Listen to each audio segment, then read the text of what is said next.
और जैसा कि मैंने एक वीडियो में पहले भी कहा था, सुप्रीम कोर्ट के पास इस बात का कोई अध्ययन, कोई रिसर्च, कोई आंकड़ा नहीं है कि जब ये व्यवस्था थी कि सरकार यानी प्रधानमंत्री हाई कोर्ट और सुप्रीम कोर्ट के जजेस की नियुक्ति करते थे, उनकी रिकमेंडेशन पर राष्ट्रपति करते हैं, तब जो न्यायाधीश चुने गए उनका कामकाज खराब था या उनकी गुणवत्ता कम थी, और कॉलेजियम सिस्टम आने के बाद अचानक सुधार आ गया।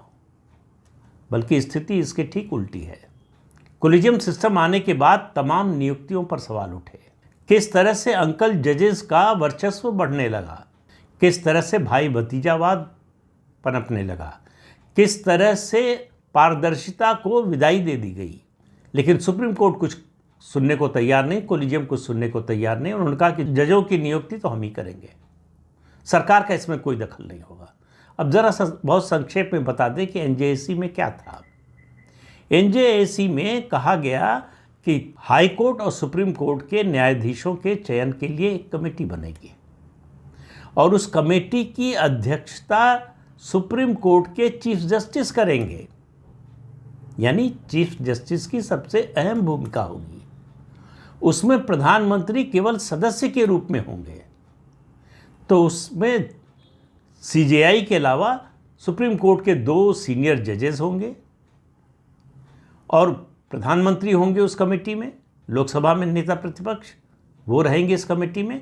और इसके अलावा कहा गया कि 2 प्रोमिनेंट सिटीजन्स, इसको वाइडर जो है रिप्रेजेंटेशन देने के लिए कि समाज से आए लोगों की भी बात सुनी जाए।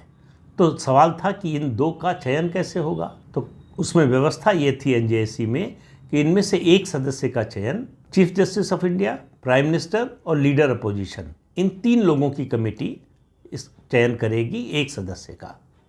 दूसरे सदस्य के बारे में कहा गया कि वो या तो शेड्यूल कास्ट से होगा, शेड्यूल ट्राइब से होगा, कोई महिला होगी, ओबीसी से कोई होगा, या अल्पसंख्यक वर्ग का कोई प्रतिनिधि होगा।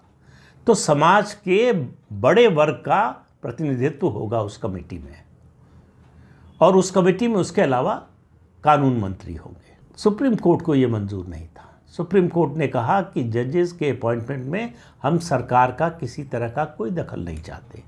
अब ये कमेटी ऐसी बनती जिसमें सरकार का बहुमत होने का सवाल नहीं उठता। बहुमत से ज़्यादा ये उम्मीद थी कि ये कमेटी सर्वसम्मति के आधार पर काम करेगी। अगर कोई मतभेद होंगे तो उसको बातचीत से सुलझा लिया जाएगा। ये एक ट्रांसपेरेंट तरीका था। न तो सरकार पर आरोप लगता कि वो जजों की नियुक्ति कर रही है,